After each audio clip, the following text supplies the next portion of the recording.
Hello and welcome to another informative episode of Almond Finance and Wealth Report. This is where you get to know about all the latest happenings in the world of business and beyond. I am Jennifer with BDA Bube.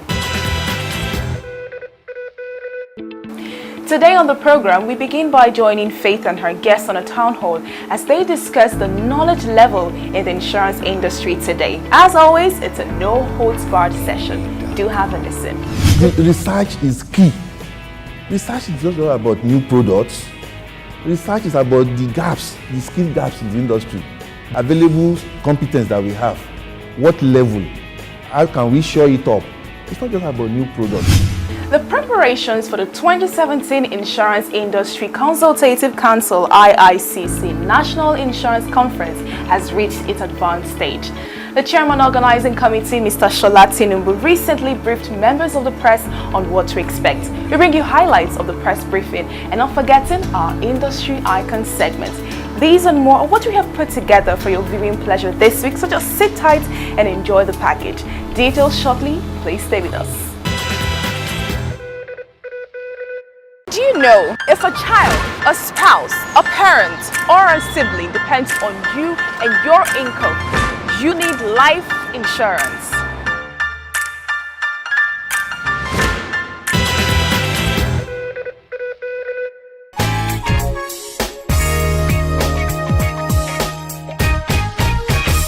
A very warm welcome to you. It's a pleasure to have you join us as always on the Insurance Industry Town Hall. Here, as we say, or any topic we've chosen to discuss is always no holds barred. In our usual manner, today we'll be looking at a very topical issue that's germane to the survival, I must say, of the insurance industry. That's talking about the knowledge level in the Nigerian insurance industry today. And in our usual manner, we've gathered an array of well-tested personalities to do justice to the topic of discourse.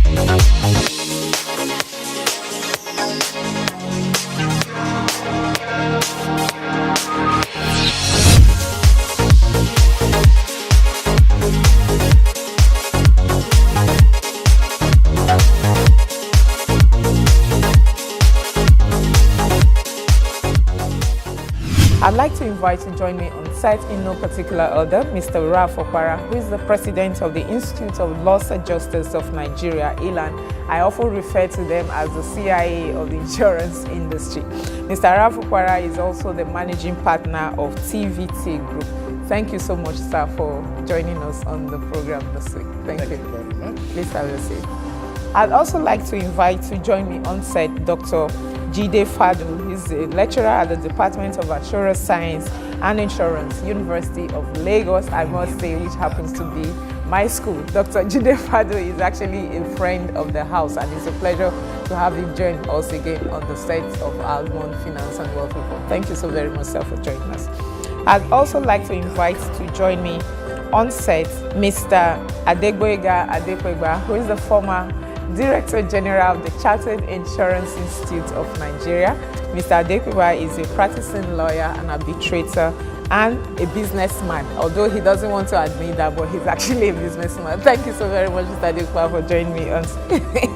Okay, but last but not least, he's also a friend of the house, Mr. Henry Olufawo, who is a lecturer at Lagos State Polytechnic, LASPOTECH. He's also a former head of the insurance department of the same institution, and he's also a friend of the house. Thank you, Mr. Olufawo, for joining me on the program. Once again, gentlemen, thank you so very much for finding time to join us on the Industry Town Hall. Okay, now, knowledge, they say, sets you apart. I'm going to start with Dr. Jide Fadu. If you are asked to do an audit of the knowledge level of the insurance industry, let's say on a scale of 1 to 10, what would you give them? Let's say 8 over 10. That's not bad. 8 over 10. Okay, now let's talk about skills and competency. Insurance is, as we know, globally, it's a knowledge-driven business, it's a knowledge-driven industry. So now, if you talk about the skills and competency of those driving the insurance market or the insurance business or the insurance industry today, would you say the knowledge over time has increased or is on the downward slide or is in between? Well, knowledge is on the increase, but my fear is that those that knows the ways insurance is being managed, many are leaving the industry. But those that just here now, some just fit work. Yes, I have BSA, I have a CI, but they don't really look at the way of managing the business. So, and this is really impacting on the industry. Okay, Mr. Olufawo, do you share his view? Well, I want to differ a bit. Okay. Yes, we have competent professionals manning various sections of that industry, and they've never betrayed that competency anytime. We have institutes that train students, professionals, not only students, professionals, and they've never failed in that direction.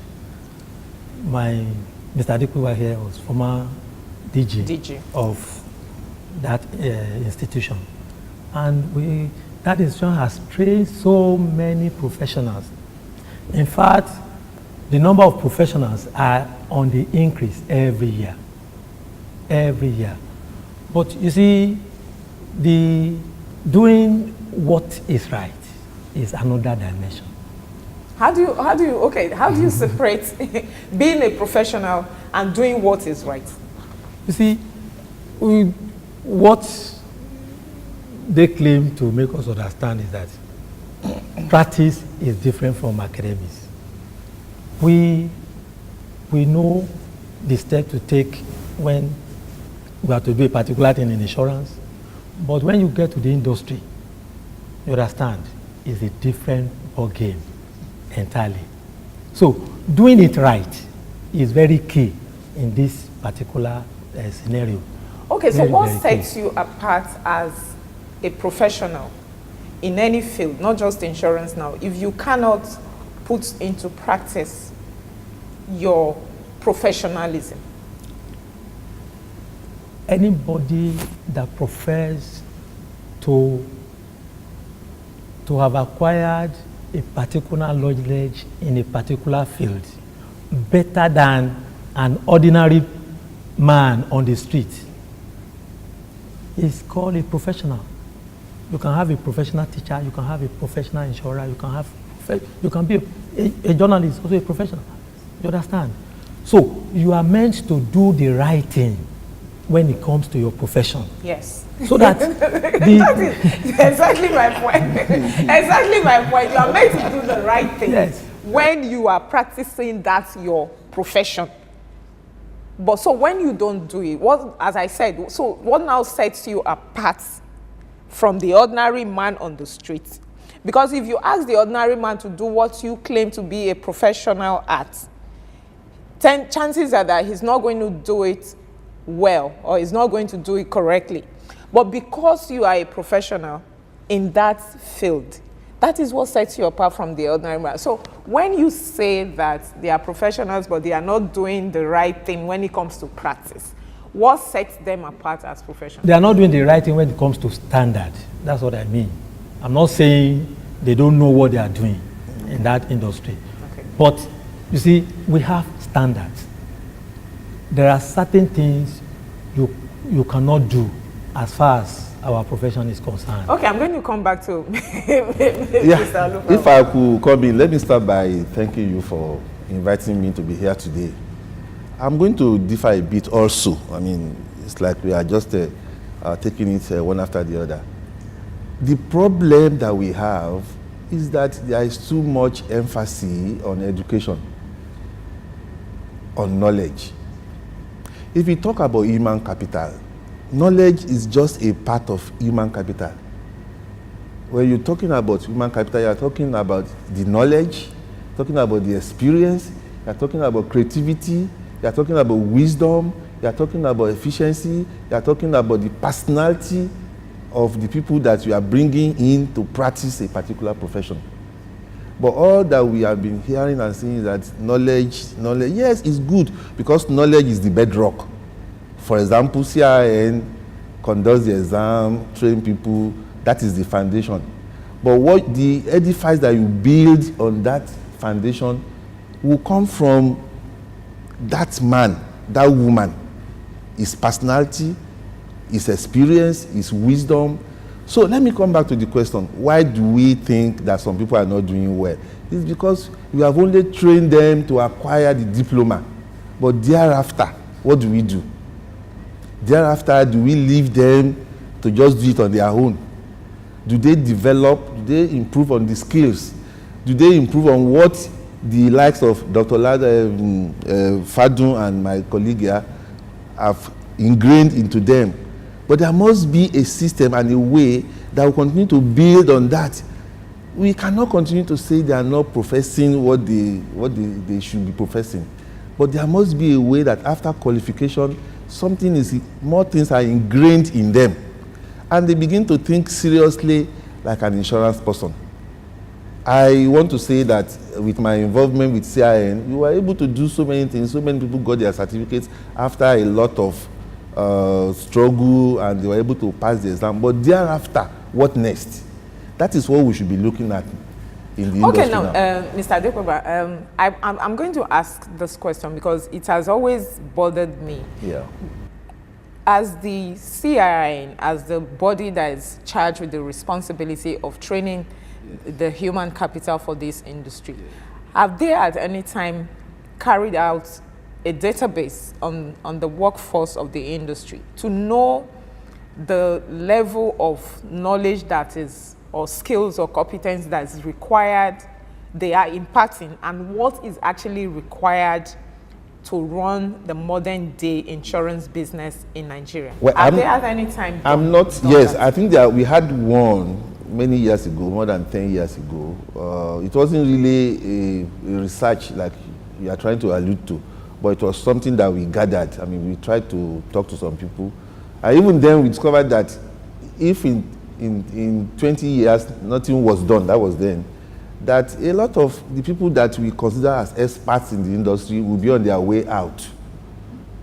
I remember I presented a paper then and I said that if the legados, the people that you say, the fire person, the marine person, if they all go out, who will replace them?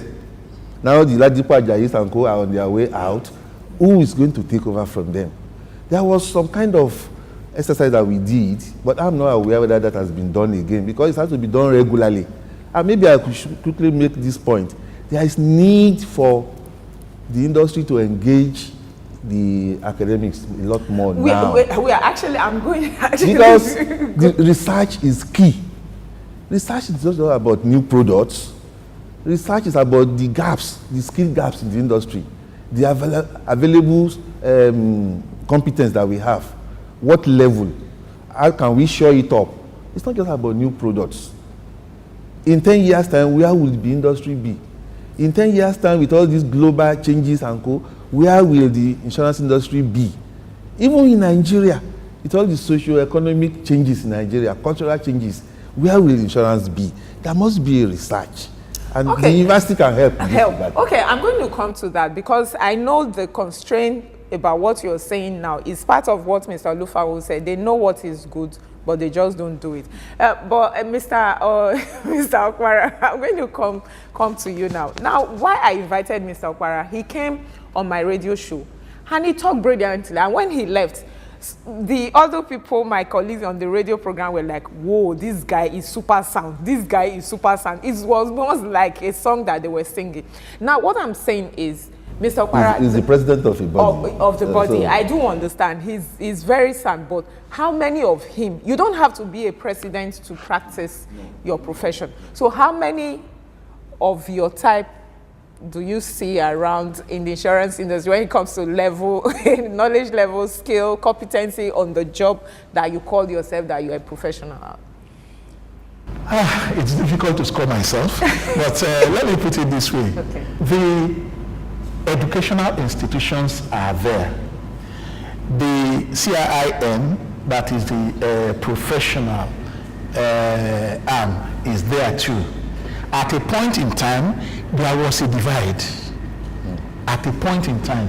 In fact, the first set of graduates from the University of Lagos that had the BSc insurance were so relegated that they nearly regretted leaving insurance. Many of them were recruited as clerks. Some are the best superintendents. Even with their degrees. Even with their degrees. Why was that so? Because ACII was seen as all in all. And since they don't have it, a nobody. But over time, and as institutions emerge, Abu started diploma, the polytechnics picked up to do OND and then it was OND then and HND, and the Unilag was pushing out graduates, and a good number of them started qualifying. Then there was a kind of marriage. So you ask me why I'm going back. The reason I'm going back is even now there's a disconnect, like Mr. Adekuba has said, there's a disconnect in terms of practice. Those of us who are in the industry, while we are doing the day-to-day thing, we should be relating with those in the academics, so that those that they chunk out will gain from what we know and which we are passing on to them, and vice versa. So that whenever the graduates come out, whether they have ACII or not, they will fit in. So the issue now is many of us, after graduating or after having ACII, don't turn the pages of the books any longer. We just do the practice, and when a person does that, he is restricted to what he knew before. He will not be in a position to advance further. And you know the world is dynamic. So if, for instance, there was no risk of kidnapping, and there is one now, and you are restricted to what you knew before because a white man taught you up to an extent, how do you cover that? So there are a few of us that are still researching to see how we can expand, but many may not. Okay, now this is so. No, I said it before that I was going to bring in this question. Research is not even just related to the knowledge or skills gap we're talking about here. Research in the insurance industry in Nigeria is a major issue. People sit down in their offices and think, oh, let's give them this product, without going out to find out if people actually have need for this product here. And I think that is part of the reason why this industry is contributing so insignificantly to the GDP, and penetration is very low. Where is the place of research in an ideal setting, in an ideal society, I must say, in insurance practice? Dr. Fadu. I think research plays an important role. Now, for example, say in UK, for example, you see a group of insurance companies comes together and then financing a project. Now, they know that they are busy, but they engage experts in that field to carry out research, and the report can be submitted and use the input. Now, what I wonder in Nigeria, when some companies to even pay for advert of say 10,000 naira, for example, well, how would they be able to fund research? And research is expensive, because somebody who has to leave his work and research, it means that yes, he knows there's something that can be used to sustain himself and the family. So research plays an important role, but the question is, the insurance industry, the practitioners, are they willing to commit the fund to support research so as to improve the industry? That's my question.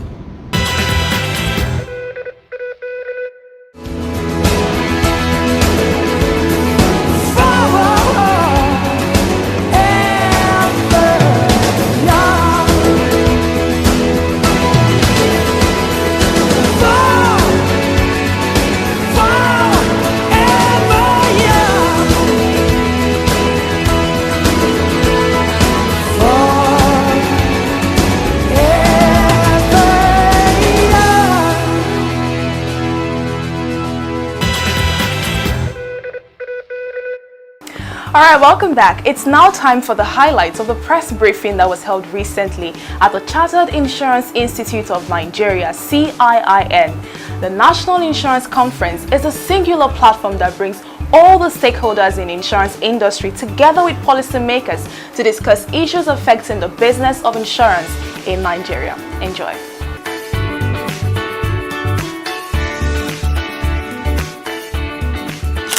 You would recall that this edition of the conference is the third in the series to be held since its conception by the Insurance Industry Consultative Council, which is the amalgamation of the constituent arms of the insurance industry, namely the Nigerian Council of Registered Insurance Brokers, the Nigerian Insurers Association, the Institute of Loss Adjusters of Nigeria, and the Chartered Insurance Institute of Nigeria, which serves as the coordinating arm.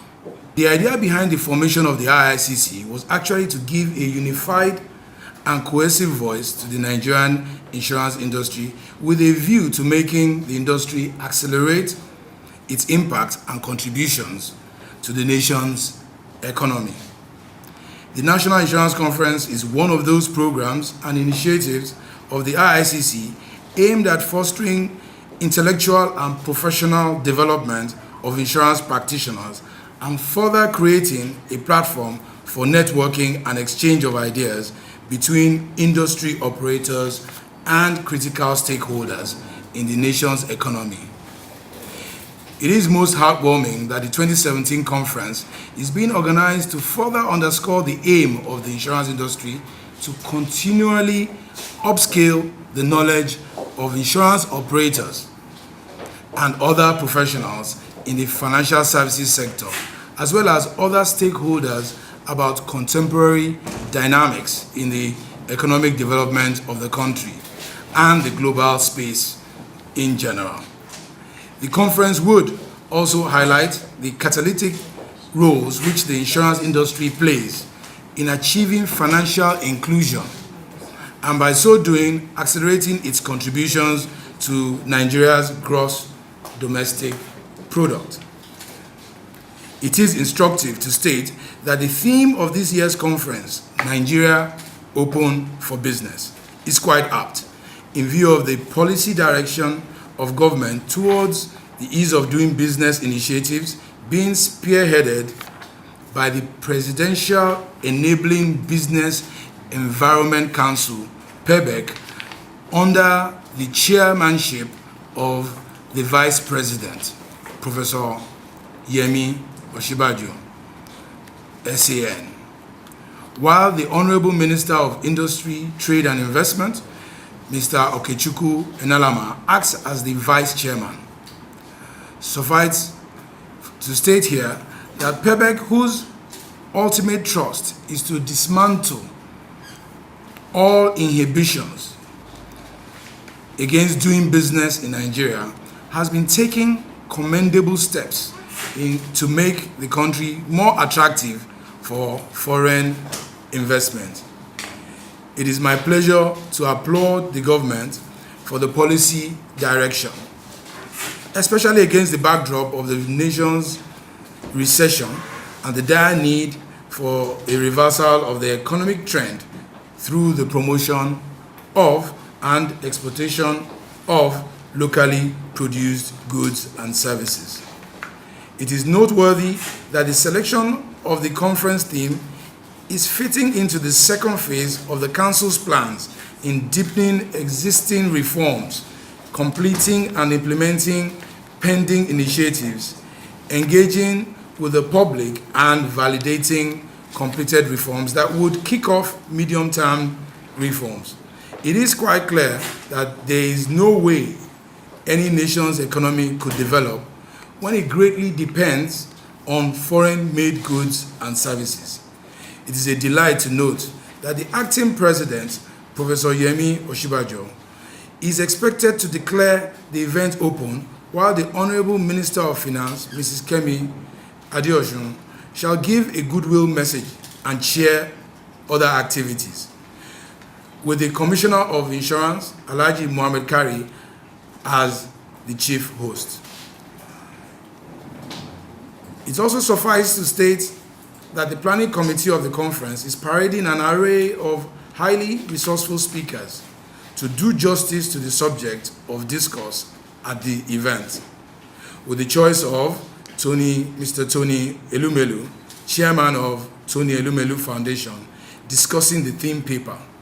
Delegates will be captivated and will draw from the speaker's enormous exposure and experience in the nation's financial services sector. All right, this is where we call it today on the program this week. I do hope you enjoyed every moment spent with us. Do keep a date with us next week. We'll bring you the second part of the eye-opening discussion on the town hall alongside other interesting packages. For now, you can connect with us on all our social media platforms, and you can also visit us on our website on www.almondfinancereports.com. My name is Jennifer Obidiebuwe. Many thanks for watching and enjoy our parting shots.